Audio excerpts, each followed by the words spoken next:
Bonsoir à tous, bienvenue pour cette émission particulière puisque pour la première fois j'ai une invitée mystère en l'occurrence. Donc je fais un petit message de bienvenue. Voilà, bonsoir à tous.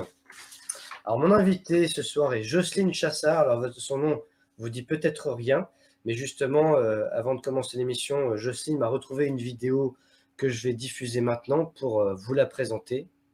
Voilà. Depuis 3 ans, Macron a laissé mourir 25 000 personnes en interdisant l'hydroxychloroquine. Macron est vendu à Big Pharma et à Bill Gates. Macron est un dictateur avec sa clique Darmanin, Buzyn, Véran, Dupond-Moretti. Une clique de dictateurs. Et il faut que la population se réveille. Parce qu'on est sous l'occupation. On est sous l'occupation. Posez-vous la question, pourquoi tant de personnes âgées sont mortes? Cherchez le décret Rivotril du 28 mars 2020. Le décret Rivotril. Le Rivotril, c'est un médicament que les médecins ont donné aux personnes âgées pour les euthanasier. Le décret Rivotril. Le décret Rivotril a été pris par Véran et par Édouard Philippe le 28 mars 2020. Le Rivotril est un médicament qui impose, qui provoque la détresse respiratoire. Et c'est comme ça qu'il y a des milliers de personnes âgées qui sont mortes. Véran et Philippe sont des criminels. Des criminels.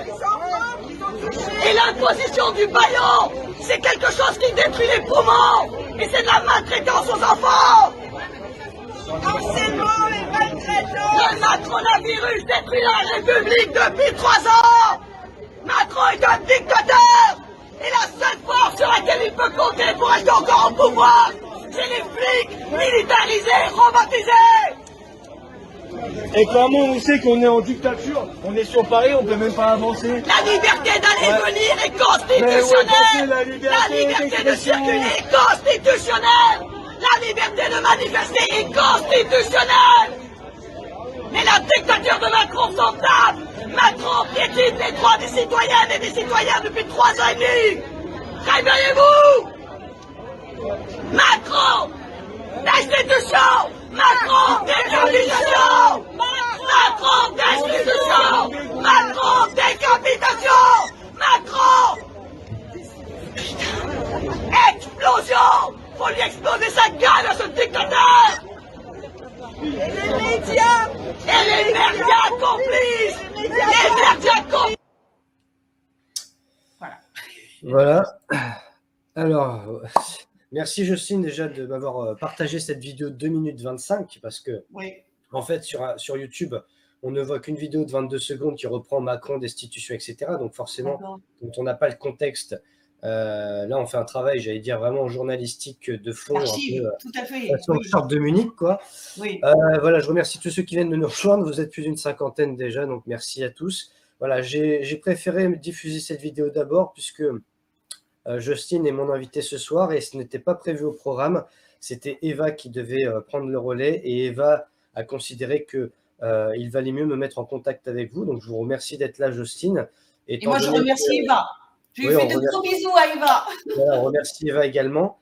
Et ce qui est assez ironique dans l'histoire, c'est qu'on se connaissait sans se connaître véritablement. Donc, ce soir, on va pouvoir faire connaissance parce qu'au-delà de cette vidéo qui a fait le tour du web, qui a suivi également des démêlés avec la justice dont on parlera tout à l'heure, vous avez aussi un parcours avant. Et avant j'allais dire, de taxer les gens, de poser des étiquettes, il faut comprendre d'où l'on vient pour savoir où l'on va. Et donc, avant cette vidéo, quelle était votre vie, Jocelyne? Oh là. Alors, étant donné que j'ai 61 ans et que cette vidéo date de 2020, donc il y a 3 ans, donc à 58 ans, quelle avait été ma vie avant, eh bien, je suis née à Marseille en 1962. J'ai fait des études normales, des bonnes études parce que j'adore apprendre. Donc, j'étais une parce que tout simplement, j'adorais apprendre et je n'ai aucun mauvais souvenir de l'école. apparemment contrairement à vous, Nicolas. Et donc ensuite j'ai fait des études de lettres. Et puis après j'ai bifurqué vers la documentation. C'est ma mère qui m'a fait bifurquer, et merci, je le remercie énormément. Donc j'ai passé un DUT de documentation, et ensuite j'ai trouvé du travail rapidement comme documentaliste archiviste dans un quotidien régional à Marseille qui s'appelle Le Méridional, enfin qui s'appelait parce qu'il n'existe plus actuellement. Et ensuite, en 1991, eh bien, j'étais un peu lassée j'étais un peu lassée du travail de purement archive dans ce métier au Méridional. Et surtout, je m'étais lassée de l'arrogance et la suffisance, et pour certains la médiocrité des journalistes. Donc j'avais envie de voir ailleurs, et j'ai passé le CAPES de documentation. Et ce qui est bizarre, c'est que quand j'ai passé le CAPES de documentation en 1991, je ne pensais pas devenir enseignante. C'est-à-dire qu'à l'époque, je pensais que j'allais être simplement une documentaliste dans un établissement scolaire. Voilà. Et à peu près les 2 premières années, donc j'étais dans un collège en ZEP, en zone d'éducation prioritaire à Dreux, et j'ai vite découvert qu'une partie de mon métier, c'était vraiment de l'enseignement. Et j'ai découvert petit à petit que ça me plaisait énormément. Et j'ai découvert que petit à petit, avec le temps, avec l'expérience, et ça, franchement, ce n'est pas de la prétention de ma part, c'est que je suis devenue, au fil des ans, une bonne enseignante, vraiment. Et que j'aimais ça, parce que j'aime les gosses, et j'aime faire apprendre, j'aime que les gosses exercent leur esprit, j'aime que les gosses développent leurs connaissances, leur esprit critique, leur façon de formuler, tout ça. Les gosses sentent que j'aime ça. Les gosses, ils comprennent que je suis là pour les élever, c'est pour ça qu'on les appelle les élèves. Et donc, entre 1991 et 2013, eh ben, je me suis parfaitement épanouie, éclatée dans mon travail. Donc, j'ai été dans 2 établissements, toujours dans la même ville, à Dreux, dans l'Eure-et-Loir.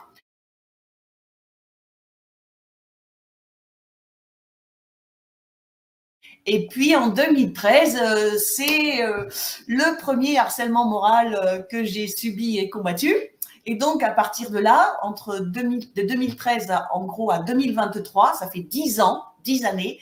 Et en gros, pendant ces 10 années, il n'y a eu que 2 années où j'ai pu être tranquille et travailler normalement. Entre 2013 et 2023, il y a eu l'année 2014-2015 où j'ai demandé une année de disponibilité pour convenance personnelle. Donc, cela veut tout simplement dire dans la fonction publique que on n'est plus payé par l'éducation nationale, on ne reçoit plus de traitement, mais qu'on ne perd pas son poste. Et donc, cette année de disponibilité en 2014-2015, eh bien, je l'ai financée avec l'argent de mon assurance vie. Et surtout, j'ai terminé un master en littérature anglaise que j'avais commencé à l'université de la Sorbonne à Paris. Donc, c'était une année absolument formidable, bonheur total pour moi. Ensuite, en 2015, j'ai repris donc mon poste de professeur en documentation, mais dans un autre établissement, dans une autre ville et dans une autre académie. Donc, j'étais dans un collège des Ardennes, dans l'académie de Reims. Les 6 premiers mois ont été parfaitement corrects, parce que la principale de cet établissement était correcte. Et le 14 mars 2016 est arrivée une principale qui s'est révélée être une cheffaillonne et qui a recommencé à vouloir me placardiser. Et donc, à partir du 1er juillet 2016, où j'ai déposé contre elle, contre cette cheffaillonne qui s'appelle Nathalie Aulas-Moffret, j'ai déposé une plainte pour harcèlement moral à la gendarmerie. Depuis le 1er juillet 2016, jusqu'à aujourd'hui, s'est engagée une véritable guerre avec la rectrice de l'Académie de Reims. Et cette guerre, pendant cette guerre, il y a eu encore une année qui s'est passée pour moi totalement correctement, c'est l'année 2017-2018, où j'ai été dans un autre établissement encore dans la Marne. Cette guerre, j'espère, enfin je pense, que je vais pouvoir la terminer victorieusement cette année. Voilà.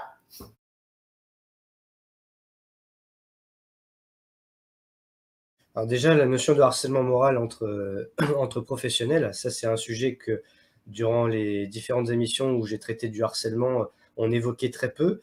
Et donc, c'est intéressant parce que finalement, c'est quelque chose qui est assez méconnu, c'est du harcèlement au travail. Déjà, un parcours assez riche. Déjà, ce qui est assez intéressant, c'est que vous parlez de passion. Donc, pour vous, l'enseignement est une vocation, c'est-à-dire qu'on peut Alors, pas... non, justement, Nicolas, c'est ce que je disais quand j'ai dit que quand j'ai passé le CAPES de documentation en 1991, pour moi, je n'avais absolument pas l'idée que j'allais être une Oui, c'est vrai. enseignante. Pour moi, c'était être une documentaliste dans le centre de documentation et d'information d'un établissement scolaire.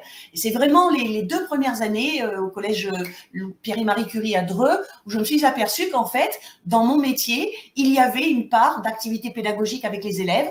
Et avec les années, c'est cette partie-là qui est devenue, à mes yeux et dans mon cœur, la plus importante. Mais ce n'est pas une vocation. Mais c'est en quelque sorte, comme ma mère était institutrice, et c'était une excellente institutrice, eh bien, en fait, je me suis dit que c'était une vocation tardive qui avait éclaté. Voilà, qui avait été clos. En fait, c'est ça que je me suis dit.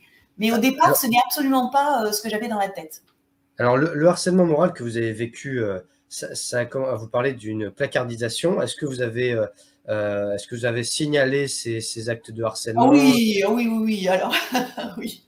Alors, En fait, expliquez-nous un peu de l'intérieur comment ça se passe. Écoutez, déjà, je vais expliquer un tout petit peu la placardisation parce que ce n'est pas, comment dire, dans tous les témoignages et tous les livres et les articles que j'ai lus depuis 2013 sur le harcèlement moral, ce n'est pas quelque chose qui est très, comment dire, pour madame et monsieur tout le monde, c'est pas quelque chose qui est très connu. Donc, la placardisation ou la mise au placard, ça consiste dans le milieu professionnel à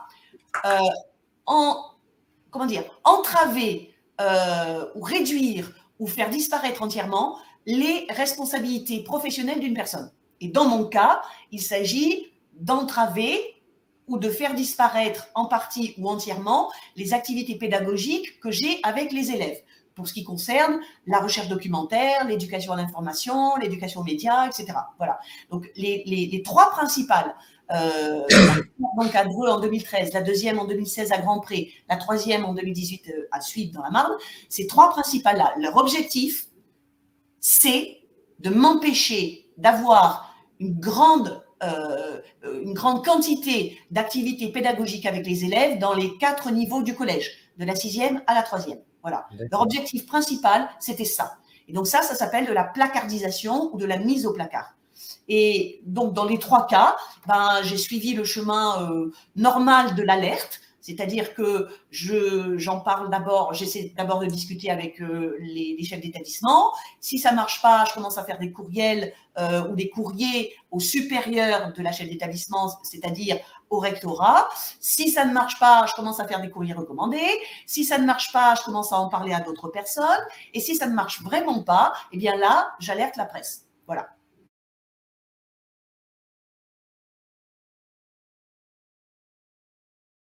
Tout à fait.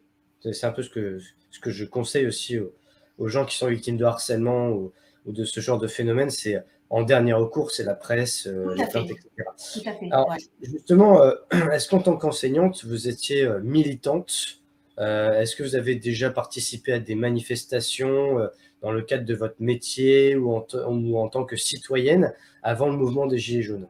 Oui, alors peut-être si vous vous souvenez, en 2004, Oui. je crois qu'il y avait déjà eu en 2004 une proposition de loi pour allonger la réforme des retraites, il me semble, pour allonger l'âge de la retraite en 2004, ça je m'en souviens très bien. Et à ce moment-là, il y avait encore une grande partie des profs qui étaient politisés. Et donc, il y avait eu des manifestations monstres. Je me souviens très bien qu'en 2004, j'étais allée à Paris, puisqu'à l'époque, comme j'habitais dans l'Eure-et-Loir, c'était près de Paris, et donc je m'y étais rendue. Et je me souviens très bien qu'on est resté la manifestation devait emprunter une très grande avenue, je ne me souviens plus le nom, et il y avait de cette avenue, il y avait des rues perpendiculaires dans lesquelles les gens qui voulaient partir de la manifestation étaient obligés de stationner parce qu'il y avait tellement de monde que je veux dire, on a attendu des heures avant de marcher. Et donc, moi, j'étais dans une rue perpendiculaire et je me souviens très bien qu'on a attendu 2 heures avant de s'enfiler dans la grande avenue pour participer participé au cortège. Donc cette manifestation de 2004, ça je m'en souviens très très bien. Et ensuite, si je me souviens bien, il y a eu… Peut-être Pardon ?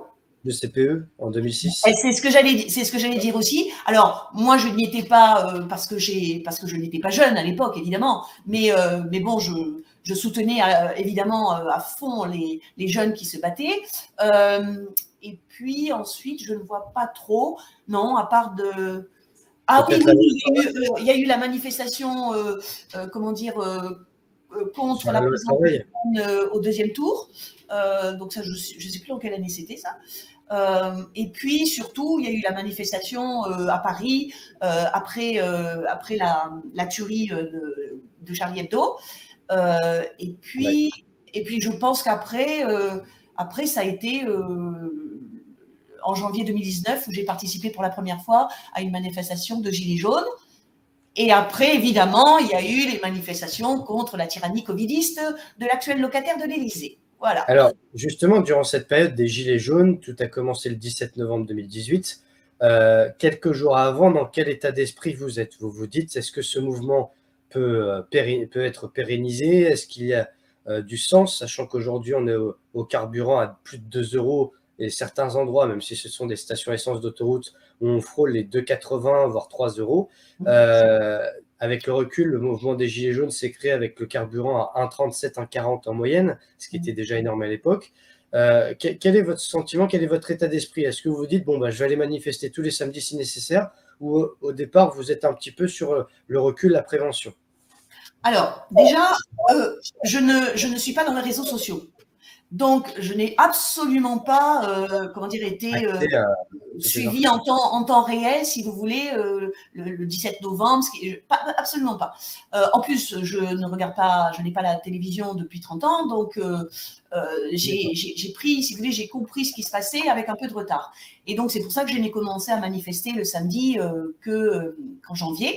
De plus, je ne suis jamais allée sur les ronds-points, mais j'ai toujours manifesté le samedi. Alors, je ne sais pas si vous avez regardé un petit peu quelle était à l'époque la sociologie des gens qui participaient aux manifestations. Moi, j'avais découvert une enquête qui avait été faite à Grenoble et qui disait qu'en gros, dans les manifestants Gilets jaunes, il y avait 10% de cadres. Et donc, de par ma profession, je fais partie des cadres. Et donc, à l'époque, pour moi, ce n'était pas tellement… Ce n'était même pas du tout le prix de l'essence et le pouvoir d'achat qui me motivait. Il y avait 3 raisons principales. Il y avait l'abominable et inacceptable inégalité de richesse en France. Parce que ça, j'y étais très sensible depuis que j'avais une vingtaine d'années. Parce que quand j'avais 20 ans, je m'étais abonnée au Monde diplomatique. Et donc, vraiment, je me tenais très, très au courant de toute l'actualité politique, géopolitique, etc. Et donc, l'inégalité de richesse, ça, c'est quelque chose qui est insupportable. La deuxième raison pour laquelle je suis descendue manifester, c'est que je refusais et je dénonçais la suppression des services publics que déjà Sarkozy avait entreprise avec la révision générale des politiques publiques et Macron, évidemment, avait encore accéléré les choses. Donc ça, voilà, c'était quelque chose que je voulais dénoncer. Et la troisième raison pour laquelle j'ai continué à manifester les samedis, c'est que j'ai découvert petit à petit la féroce répression policière dans les manifestations de Gilets jaunes. Et ça m'a absolument écœurée, quoi. J'avais déjà un petit peu conscience de cette violence policière acceptée par les autorités policières et gouvernementales, parce que comme j'avais fait partie pendant un certain temps d'un groupe d'Amnesty International, j'avais eu connaissance, je crois que c'était en 2009, d'un rapport d'Amnesty International sur la violence policière en France. Tout à fait. Vous savez que c'était une réalité, hein, c'est pas la peine de le nier. Voilà. Et donc, c'est la troisième chose qui m'a fait continuer à manifester. Je crois qu'en 2019 et 2020, j'ai dû manifester en tout peut-être une fois, un samedi sur 2. Voilà. D'accord. Et vous êtes resté combien de temps dans le mouvement? À partir de quel moment? Est-ce que vous êtes resté jusqu'au bout ou… Alors, je peux pas dire que j'étais dans le mouvement, si vous voulez, parce que bon, moi, j'allais tous les samedis, soit dans des villes comme Châlons-en-Champagne ou Reims ou Paris, ou éventuellement d'autres villes si j'avais des camarades avec qui on faisait du covoiturage. Mais je peux pas dire que j'étais dans le mouvement. Je connaissais un petit groupe de personnes à Châlons-en-Champagne, un autre petit groupe à Reims, mais voilà, c'est tout. Je peux pas dire que j'étais dans le mouvement, mais en tout cas, je me sentais parfaitement les gilets jaunes. J'avais les gilets jaunes, j'avais écrit prof en colère derrière, et surtout quelque chose que peut-être vous avez remarqué aussi dans les manifestations dans toutes les villes. Mais alors, ce qui était absolument génial, c'était les slogans, les dessins et les caricatures qui étaient dessinées au dos du gilet. Ça, c'est quelque chose d'absolument fantastique et c'est la preuve de la créativité populaire. Et quelque chose que j'avais remarqué en manifestant avec les Gilets jaunes dès la première manifestation. Moi, j'y suis toujours allée avec un mégaphone parce que, évidemment, je pouvais lancer des slogans, des informations et tout ça. Mais ce que je voulais aussi, avec le mégaphone, c'était donner la parole à d'autres personnes. Parce que souvent, autour de moi, quand je disais des choses, autour de moi, il y avait toujours des gens pour dire oui, bravo, c'est bien, ouais, vous avez raison, tati tata. Et moi, je disais à ces personnes, mais vous, prenez la parole avec mon mégaphone, je vous le prête, dites pourquoi vous êtes là. Et j'avais remarqué, Nicolas, peut-être vous l'avez remarqué aussi, que énormément de gens, 9 personnes sur 10, ne voulaient pas prendre la parole, avaient peur de prendre la parole. Alors, je voudrais quand même conclure un petit peu sur le mouvement des Gilets jaunes. Moi, je ne suis pas aussi sévère que vous semblez l'être, parce que donc j'ai dû faire une manifestation, comme je vous ai dit, un samedi sur 2, donc ça doit faire une trentaine de manifestations entre 2019 et 2020. Et donc, par exemple, la diatribe contre Macron que j'ai faite et qu'on a vue tout à l'heure, eh bien, c'était le 12 septembre 2020 à Paris, et c'était la première grande manifestation des Gilets jaunes qui reprenait après justement l'enfermement à domicile imposé par le tyran Macron. Et donc, moi personnellement, j'ai toujours rencontré dans les manifestations, mais toujours, des gens, comme vous dites, ou plutôt comme Raffarin disait, des gens de la France d'en bas. Et petit à petit, ce que j'ai remarqué, bon, il y avait toujours la créativité incroyable des slogans, des dessins, des caricatures au dos des Gilets jaunes. Donc ça, c'était génial. Et puis, j'ai remarqué quand même que petit à petit, les gens prenaient plus la parole justement eux-mêmes. Et ce que j'ai remarqué aussi, c'est que petit à petit, les gens avaient beaucoup plus de pancartes. Alors, moi, je considère, étant donné que je suis enseignante, si vous voulez, le verbe, la parole, prendre la parole, que ce soit à l'oral ou à l'écrit, c'est très important. C'est ce qui permet justement d'exprimer notre opinion, nos connaissances, etc. C'est ce qui fait, à mon avis, de nous, c'est un des caractères, pour moi, de la citoyenneté. Et donc, le fait que petit à petit, j'ai vu des gens prendre plus facilement la parole, et justement, quand je leur tendais parfois mon mégaphone. Et que deuxièmement, j'ai vu petit à petit de plus en plus de pancartes, eh bien, personnellement, je trouve que c'est optimiste pour moi. C'est un signe optimiste. Bon. Alors maintenant, pour revenir à votre question, alors, je reprends ce qu'avait dit l'avocat maître Carlo Brusa, c'est-à-dire que pour moi, l'allocution de Macron le 16 mars 2020, c'est un coup d'État. Voilà, c'est tout. C'est-à-dire que quand il ordonne sans aucune consultation préalable de quelque organisme que ce soit. Pas de parlement, pas de discussion, pas de débat, rien. Voilà. Donc, c'est un coup d'État, tout simplement. La loi qui valide ce coup d'État ne sera voté qu'une semaine plus tard, le 23 mars 2020. Et donc, pour moi, ce seul acte suffirait à mettre l'étiquette tyrannie ou dictature sur ce personnage pour des gens qui connaissent un peu l'histoire. Mais comme vous l'avez dit, étant donné le niveau de crétinisation de l'éducation nationale depuis environ une vingtaine d'années, on va dire, enfin auquel moi j'ai assisté depuis une vingtaine d'années, eh bien, il y a peu de gens qui peuvent comprendre qu'un acte de cette nature signe véritablement une nature dictatoriale ou tyrannique. Il y a peu de gens qui arrivent à le comprendre.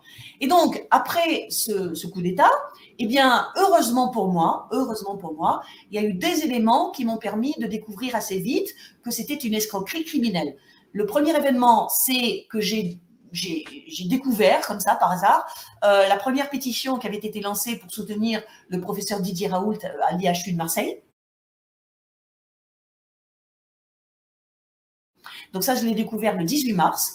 Et comme je suis, comment dire, comme je dis aux élèves, à chaque fois que vous découvrez quelque chose que vous ne connaissez pas, allez chercher pour connaître un peu mieux ce que vous ne connaissiez pas. Donc j'ai cherché qui était ce personnage, le professeur Raoult. Alors déjà, le fait qu'il était à Marseille, évidemment, comme moi je suis né à Marseille. Je vois qu'il y a des pépites à Marseille quand même. Ah ben oui, tout à fait. Donc j'ai écouté, avant de signer la pétition, qui appelait à le soutenir, donc j'ai écouté le professeur Raoult. Et là, je peux vous dire que, en tant qu'enseignante moi-même, je peux vous dire deux choses. Déjà, ce type, il connaît son sujet. Et deuxièmement, c'est un très bon pédagogue. C'est-à-dire qu'il sait bien expliquer. D'accord ? J'en profite juste pour vous couper, Jocelyne, que le professeur Raoult a créé une chaîne YouTube récemment qui s'appelle Didier Raoult. Et vous pouvez retrouver des explications de 20 à 30 minutes sur différents sujets scientifiques. Ah, et c'est plaisant à écouter. Voilà. C'est plaisant à écouter parce que c'est très pédagogue et c'est quelqu'un qui a voulu rassurer. Et on leur a reproché de ne pas faire peur aux gens. Et c'est ça. Exactement. Et donc, quand j'ai découvert Didier Raoult, eh bien, je n'ai manqué aucune des vidéos qu'il a publiées chaque semaine sur la chaîne l'IHU Méditerranée. Et donc, j'ai appris énormément de choses du point de vue médical en l'écoutant. Donc ça, c'était la première vigie, on va dire, qui m'a guidée. Et la deuxième vigie, c'est un médecin aussi, c'est un dentiste à Marseille, toujours, qui s'appelle Salim Laibi. Salim Laibi, on salue Salim. Voilà. J'ai découvert, là encore par hasard, j'ai découvert sa chaîne YouTube le 20 mars 2020. Donc vous voyez, c'était à 2 jours d'intervalle. Et là encore, une fois que je l'ai découvert et que je l'ai écouté, eh bien là aussi, de mon point de vue professionnel, de professeur en documentation, je me suis tout de suite dit, ce gars, il connaît son sujet et surtout, il montre des documents et il cite ses sources. Donc pour moi, c'est quelque chose d'appréciable. Et donc, en fait, ce sont après, j'ai découvert d'autres alerteurs, bien sûr, mais en tout cas, ces deux-là, ce sont les deux personnes qui m'ont permis justement de commencer une recherche tous azimuts. Donc, en gros, pendant toute l'année 2020, j'ai dû passer 5 à 6 heures par jour à chercher des informations, à les sauvegarder, à les archiver, à les reformuler, voilà. Et donc, je ne suis pas du tout tombée dans l'escroquerie. Et puis, toutes les décisions, qu'elles aient été votées par un Parlement qui n'est qu'une chambre d'enregistrement, ou qu'elles aient été prises par décret par Castex notamment ou Édouard Philippe, eh bien, ou Véran, bien sûr, tout de suite, je me suis, j'ai voulu résister à cela. Et la première façon que j'ai eue de résister, ça a été d'envoyer des informations par courriel au petit cercle d'amis et de famille que j'avais. Et petit à petit, le cercle s'est agrandi, notamment avec les manifestations qui commençaient à se mettre en place. Et donc, voilà, après, j'ai continué cette histoire de manifestation, non plus avec les Gilets jaunes, mais avec les manifestations anti-pass nazitaire, anti-tyrannie covidiste. Voilà. Alors, c'est intéressant parce que finalement, on est un peu, j'allais dire, pour ceux qui se sont révoltés, rebellés contre le système, depuis 2020, j'allais dire même depuis 2018, les événements se sont enchaînés parce que entre les Gilets jaunes et le Covid, il n'y a pas eu 2 ans d'écart, puisqu'en plus de ça, il y a eu le conflit en Ukraine par la suite, qui a vu aussi des choses complètement impensables. Quoi qu'on pense de l'Ukraine ou de la Russie, c'est vrai qu'on a été aussi frappé en notre cœur parce que on a vu une vague de discrimination qui a rappelé les heures les plus sombres, comme ça a été le cas d'ailleurs durant le Covid avec le pass sanitaire et vaccinal. Je rappelle aux auditeurs d'ailleurs qui nous rejoignent, et je les salue parce que vous êtes quasiment une centaine ce soir, merci à tous, c'est que moi-même dans le cadre de mon métier, j'ai été suspendu parce que j'ai refusé le pass vaccinal puisque, entre guillemets, des alerteurs m'avaient prévenu. Alors, non pas que je sois un anti-vaccin primaire, j'ai déjà été vacciné dans le passé. Je le rappelle parce qu'on fait avec la novlangue, et vous êtes bien placé, Justine, pour le savoir, puisque en tant qu'enseignante, vous voyez le niveau scolaire qui s'effondre et les gens qui ne comprennent même plus le sens des mots. Et justement, on est pas parfaitement dans le sujet, c'est-à-dire que anti-vax, ça ne veut pas dire quelqu'un qui refuse le vaccin contre le Covid, c'est quelqu'un qui refuse tous les vaccins, quels qu'ils soient, même ceux qui ont fait leurs preuves contre la tétée polio, etc. Et puis, il y a le qualificatif complotiste. Alors maintenant, c'est facho d'extrême droite aussi. Et puis, il y a climato-sceptique aussi. Voilà, on a toute cette novlangue qui s'est répandue. Et moi, maintenant, la question que je me pose par rapport aux manifs anti-pass, anti-vax, anti-pass sanitaire, anti-pass vaccinal, la vidéo qu'on a vue au début et qui vous a fait connaître en réalité, est-ce que c'était prémédité? Est-ce que c'était de l'improvisation totale? Même si je pense connaître la réponse, je vous laisserai répondre. Mais qu'est-ce que vous ressentez à ce moment-là? On voit d'ailleurs les gens qui viennent vous voir à plusieurs reprises en disant, en gros, fermez-la, vous dites n'importe quoi, etc. Ah non, non, non, non, non. Ah non, non, Nicolas. C'est pas Ah ça non, qu'ils non, non, disent? non.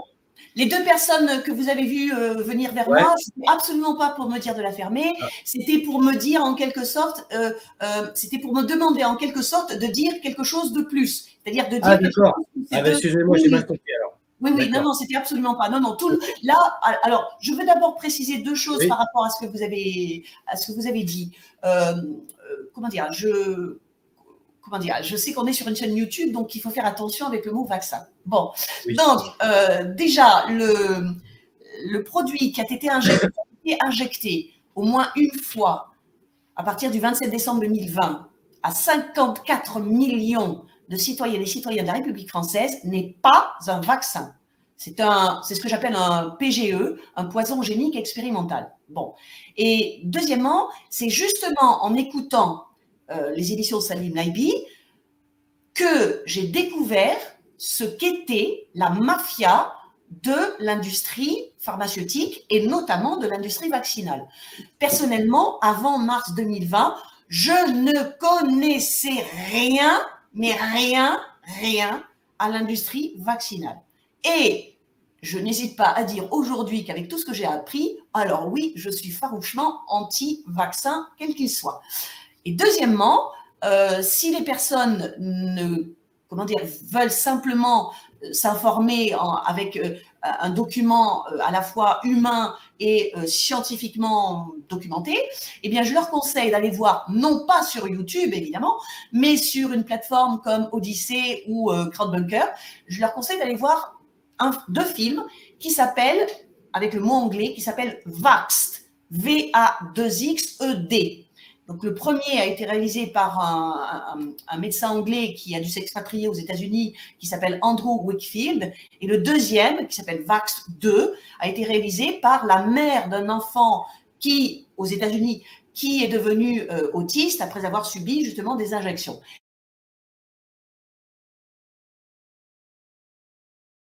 Moi, j'ai vu ces deux films. Hein, okay, et donc, pour toutes les personnes qui ne connaissent rien à l'industrie vaccinale, eh bien, je leur conseille d'aller regarder ces 2 films. Et là, franchement, si leur vision ne change pas, ça veut dire que ces personnes sont aveugles. Voilà.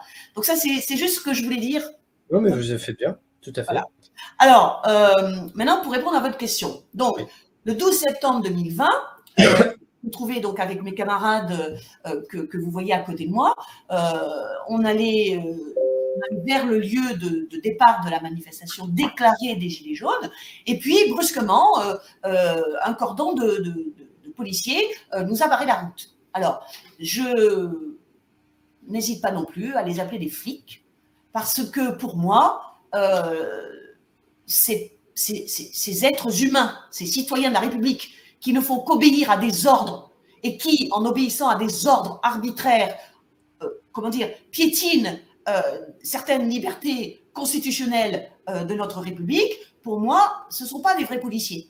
Moi, quand j'allais en manifestation avec les Gilets jaunes, j'avais un slogan que je répétais à chaque fois que je voyais des policiers sur le bord de la route qui nous encadraient. Je répétais, les vrais policiers sont les gardiens de la paix. Donc, quand ces flics, sur ordre évidemment arbitraire de leurs supérieurs, nous ont barré la route, ils nous ont barré la route. Nous nous dirigions pacifiquement, nous étions quarantaine, cinquantaine de personnes, et ils nous ont barré la route. Voilà. Et donc, quand vous me voyez là sur le trottoir, c'est parce que sur le côté droit, que vous ne voyez pas, il y a un cordon de flics bien harnaché, bien militarisé, qui nous barre la route, tout simplement. Ils nous empêchent de passer, sans aucune raison. Et donc, la colère m'a pris. Alors, d'habitude, j'avais toujours mon mégaphone avec moi, et ce jour-là, je ne l'avais pas. Donc, puisque je n'avais pas mon mégaphone, j'étais bien obligée de hausser le ton de ma voix. Et évidemment, des gens qui ne me connaissent pas, quand ils me voient parler comme ça, ils disent « Mais qu'est-ce qu'elle a, cette folle à hurler ?» Mais oui, mais je suis on est passé l'intégralité, parce que donc, quand j'ai commencé cette diatribe, comment dire, moi j'étais dans les mots que je prononçais, je voulais éveiller vraiment la conscience des gens. Et je n'avais pas pris garde que quelques personnes avaient sorti leur téléphone portable. Donc il y a eu des gens qui m'ont photographié, et il y a des gens qui m'ont filmé. Et donc, ce n'est que 6 mois plus tard que je me suis aperçue que ce jour-là, donc il y avait un monsieur qui avait son téléphone portable et il m'a filmé, il a filmé ses 2 minutes 25 et ensuite il a publié sur sa page Facebook. Et donc, c'est au fil des jours et des mois que cette vidéo est devenue virale. Mais donc, sur le moment, pour répondre à votre question, j'étais indignée, j'étais soulevée par l'indignation parce que, hors champ, là, il y a un cordon de flics qui nous barre la route. Enfin, je veux dire, c'est insupportable, quoi. Et évidemment, comment dire, l'autorité suprême, à ce moment-là, eh ben, c'est le locataire de l'Élysée. Donc, comme on est le 12 septembre 2020, c'est la rentrée scolaire. Et si vous vous en souvenez, Nicolas, eh bien, il y avait déjà eu l'obligation pour les collégiens et les collégiennes de porter la muselière, hein, jusque-là, hein, de porter la muselière 7 heures par jour dans les collèges et les lycées. Donc, c'est pour ça qu'à un moment donné, je dis que l'imposition du bâillon est premièrement toxique pour les poumons, et que deuxièmement, c'est de la maltraitance pour 12 millions d'élèves. Et on est le 12 septembre 2020, donc je dis ça, et heureusement, vous avez vu, il y a des gens qui ont réagi lorsque j'ai dénoncé la maltraitance aux enfants. Et puis, j'espère que beaucoup s'en souviennent quand même. 2 mois plus tard, le 29 octobre 2020, l'ex-premier ministre Jean Castex prend ce décret absolument dégueulasse, hein, nauséabond, qui consiste à imposer le port de la muselière à tous les élèves, à 12 millions d'élèves, c'est-à-dire même aux écoliers et aux écolières à partir de 6 ans. L'indignation que j'ai manifestée ce jour-là, je veux dire, on avait déjà 6 mois de recul par rapport à la tyrannie covidiste qui avait commencé le 16 mars 2020, et on allait encore avoir le pire avec la loi inique du 7 août 2021, bien sûr.